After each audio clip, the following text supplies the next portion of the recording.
Welcome back, everybody. It's This Week in America, website thisweekinamerica.us. Thank you for joining us on the program today. As mentioned, our guest is Barbara McNally. She's founder of the Barbara McNally Foundation. She's the author of the nonfiction book we'll be talking about on the program today, Wounded Warrior, Wounded Wife. Also the author of her memoir, Unbridled, a memoir. A member of the San Diego Writers, Inc., she's also an active blog contributor to the Huffington Post, Mind, Body, Green, Lexbeat Magazine, and others. Now, during her experience as a licensed physical therapist, Barbara has helped people from all walks of life, including veterans, recover and regain their strength. This work has also connected her with the spouses of wounded warriors, and hearing their stories was inspiration for her to launch the Barbara McNally Foundation, which offers workshops, seminars, and scholarships that enhance the lives of the women. The foundation's signature event, Spa Day, support, purpose, and appreciation for the spouses of wounded warriors, offering caregivers a much-needed day of relaxation, self-care, and vital resources. Barbara McNally, author of the book Wounded Warrior, Wounded Wife, Not Just Surviving But Thriving, is our guest on This Week in America. Hi, Barbara. Welcome to the program. Great to have you with us today. Well, thank you so much. I'm happy to be on. This is really a topic that needs to be talked about, yet a lot of people shy away from it and don't talk about it. Let's go back to where sort of looking into the lives of veterans began for you. And it all started on a May afternoon in San Diego as you're crossing the bridge, and you had basically one of those life-altering moments. Talk about that. And you address it in the book, Wounded Warrior, Wounded Wife. Talk about that experience and how it really changed your life. Well, I wanted to turn something terrific into something positive. I had already been a physical therapist for 20-some years and worked as having a support group for the wives of wounded warriors. But I was driving across the Coronado Bridge, and the car in front of me stopped, and the man got out. He was a good-looking, clean-cut guy, and jumped off the bridge right in front of me. And I did find out he was a veteran in his 20s, an amputee with a wife and children. And this inspired me to write the book to help the people closest to our veterans, and that's the wives and mothers, see the signs and help their wounded warriors recover so our suicide rate goes down. Yeah, this was a moment where, and you mentioned in the book Wounded Warrior, Wounded Wife, where you actually make eye contact, and almost sort of in that same motion, he jumps off the bridge, and you decided you really wanted to look more into this and realize the problems that he had. And the book really addresses the dark secret, what happens to the wounded warrior and his wife after the battles are over, after the tours are over. It's really something we don't talk a lot about, do we? We sort of now focus on all of the problems with veteran hospitals and veterans getting care, but the wife is sort of the caregiver, and she's out there by herself. Well, and it's true. I say institutions don't cure people.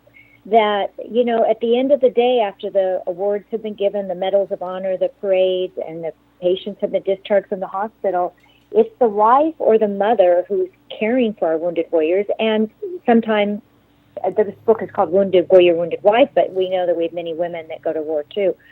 So I wanted to help the people closest to the wounded warrior to know the signs of suicide and to find the resources for recovery. And it's about striving and thriving to not just surviving. So the stories are very positive and inspirational. The suicide rate, it's at epidemic proportions. You have some statistics as high as 22 suicides a veteran every day. And in the book, you address that and some questions to ask, signs to look for. And number one is they really don't want to end their life. They're just looking to make the pain go away.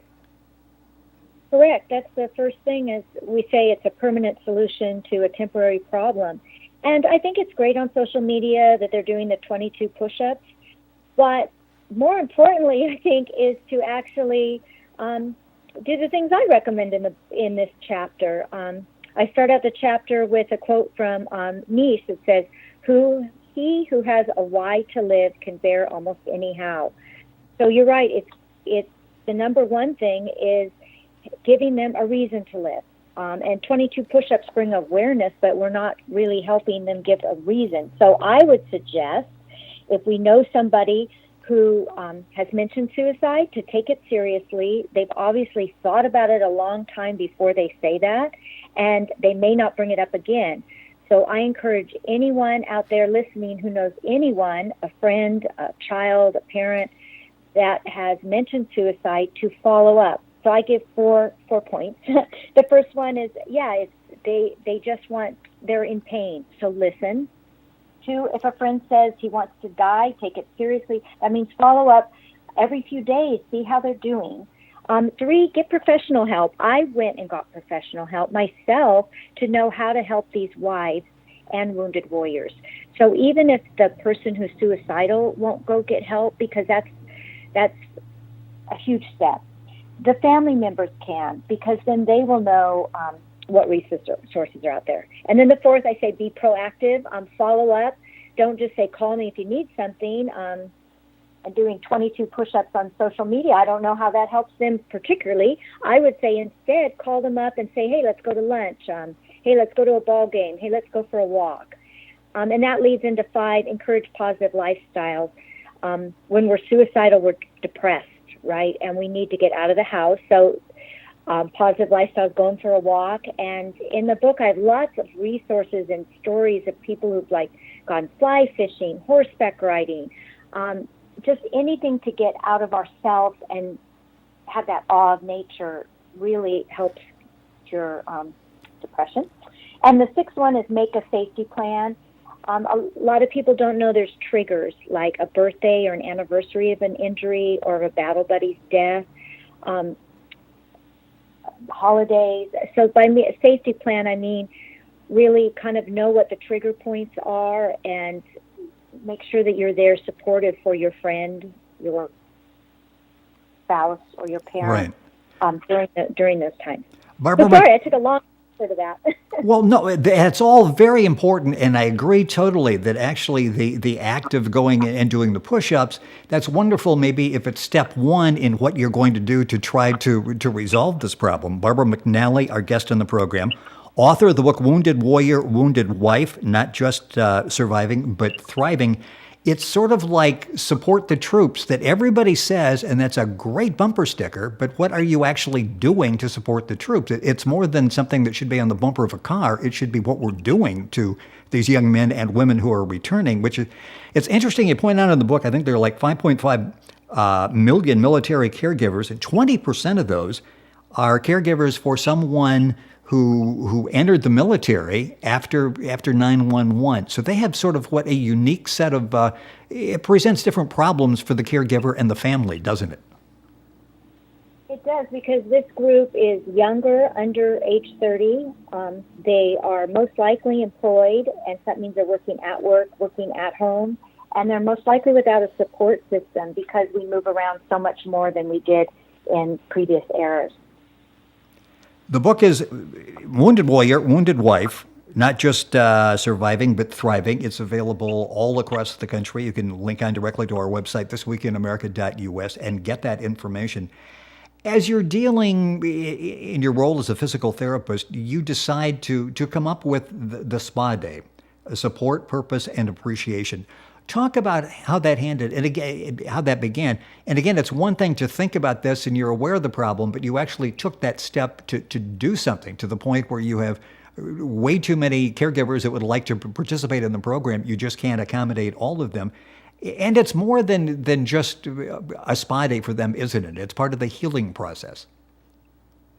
Correct. I have over 300 women that apply for each spa day, but can only take 30 because I'm paying for it by myself.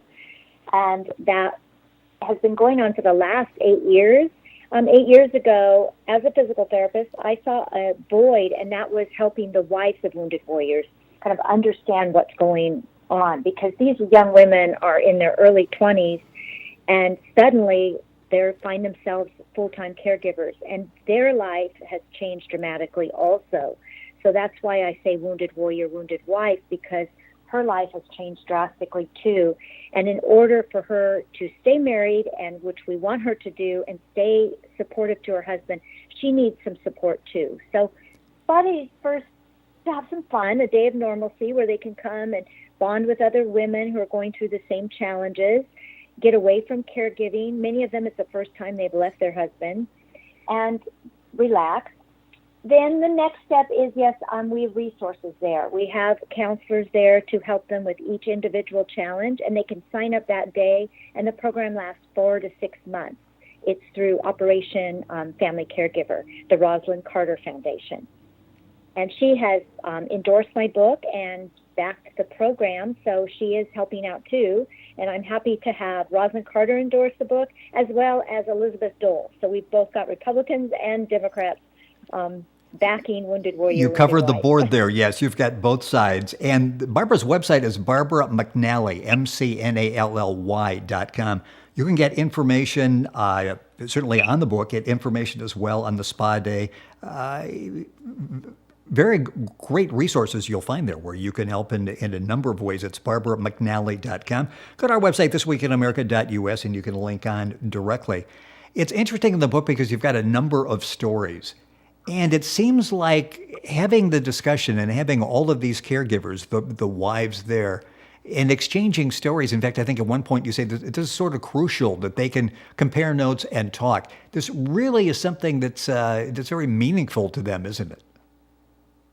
Well, it is, and I've heard from the women, it just is a lot of noise, all these philanthropies in the VA, and they're just overwhelmed with how to navigate the system and navigate the philanthropies. So the great thing is when they come together in person, we've got one woman will say, my husband and I found out about Operation Homefront and how to get the free mortgage-free home, and she kind of walks her friend through it. So all these, I picked out some of the great things that I found philanthropies out there, and it may seem frivolous, but to me, it's the step. Most people don't just sign up for counseling. That sounds kind of boring, but they might sign up for Healing Waters fly fishing. And when they go fly fishing with other couples, they find out they're not alone. They get out of their depression, and then maybe the next step is they might go for some help. And they might hear about jobs and careers and counseling. But it's kind of one step, just getting out of themselves. And there are a lot of fun programs, philanthropies out there, like Healing Waters. The book is Wounded Warrior, Wounded Wife, Not Just Surviving, but Thriving. I want to focus on that last part, not just surviving, but thriving. Do you find that there are warriors and their wives out there who are thriving, who are able to get back and get their lives back to some type of normal? Oh, yes. They're so inspiring to me. They help me overcome challenges in my life. They help me realize that so much of my life is so trivial compared to their challenges. But one of my favorite stories is about Fiona and Patrick, and he came home a double amputee, and she went to watch him in therapy, and she kind of listened to her intuition. She had a science inkling, so she used the GI Bill to get her master's in prosthetics and orthotics, and he used the GI Bill to get his teaching degree. And they both travel with the Amputee Softball League, Wounded Warrior Amputee Softball League, all over the United States. So it's great camaraderie, they're having fun, and they're giving back because once a year they volunteer for a week to help kids that have lost their limbs. And they show them that life without limbs is limitless. And that just gives me chills, just what they've overcome. And they're not only having a thrilling, enjoyable life, they're giving back. Wounded Warrior, Wounded Wife is the name of the book. Barbara McNally, our guest on the program, the author. Her website is BarbaraMcNally.com. Information there as well as on the spa day and how you can support that. Go to our website, thisweekinamerica.us, and link on directly when you go there. As you're reading the stories and you're really understanding what these women and their families go through on a daily basis, they talk about invisible injuries are so difficult. And let's talk about that for a second because brain damage, brain injury when they come back, it's not visible and you would look and think, well, maybe everything should be okay, but it's really not. It's really difficult to deal with, isn't it? Well, it is, and that's why I really recommend the book for civilians, because all of us, this is a societal problem. We've been at war 15 years, and there's no better way to say thank you for your service than helping the military. And in the book are lots of ways. Maybe somebody doesn't want to help with spa day, but maybe they want to help with another philanthropy. And as far as understanding post-traumatic stress, a normal reaction to being at war. When somebody is being raped weekly, or even if they're not being raped weekly, they're watching somebody else being raped weekly and don't know when they're going to be next. That creates post-traumatic stress. Yes. So these guys their lives been threatened, and they come home and they have to turn it down. They've been on high vigilance, and they have to turn it down, and it is a hard transition. And unless we've been to war, we don't know that. And it is a normal reaction, and I don't want the stigma of post-traumatic stress to be out there in society. It's a very normal reaction to being in an abnormal situation. The other word that is used a lot now is called moral injury, and it's just the conflict of the morals we bring to battle and then what we've seen done coming back home, and just the guilt, the survivor's guilt. So post-traumatic stress is more fear, and moral injury is more just that regret and the remorse and the survivor's guilt. So these are all emotions that they can't feel when they're on the battlefield because they're just on survival mode. But they come home, and just hearing their stories more through, when the wife and all of us as a society understand more, I think then we can be more compassionate. And that's why the book is so important, Wounded Warrior, Wounded Wife, not just surviving but thriving, because when someone comes back, in most cases, in many cases, certainly, they are a different person. The family has to adjust to that. The workplace has to adjust to that. Friends, family have to adjust to that as well.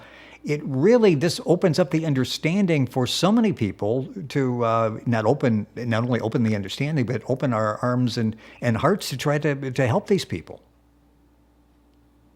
I found it really rewarding, and I've learned a lot. And I think I found it fascinating to hear stories of these families and how they've recovered and overcome challenges. So I wanted to share them as an inspiration for wives of wounded warriors that may be struggling, but also for society who wants to know about what's happening in the last 15 years.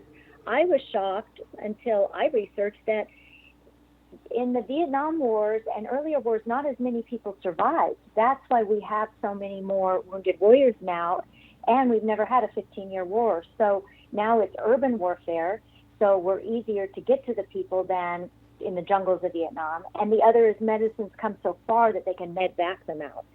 So that's one reason. The good news is we've got a lot more survival rate, a much higher survival rate. The bad news is we have a lot more wounded than any other war.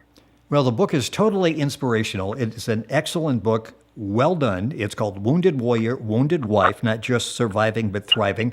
Barbara McNally has been our guest on the program. Her website is barbaramcnally.com. That's McNally.com. Book available all across the country. Information, of course, at Barbara's website. Information on how you can participate in this and other organizations that are doing their share, the job of helping the families of veterans. Spa Day and other projects like that. So you can go to our website, thisweekinamerica.us, and link on directly. Barbara, thank you so much for being with us on the program. Best of luck with all the endeavors you've got going, and congratulations on what you've done so far. You've really touched basically hundreds of lives with the project. Thank you so much for being with us on the show today. Well, thank you for having me and helping me share the message to care for the wounded warrior and the wounded wife. Thank you. You're welcome. And once again, the book is Wounded Warrior, Wounded Wife, not just surviving but thriving. Book available all across the country, written by our guest on the program, Barbara McNally. More on the program right after these messages. Don't go away.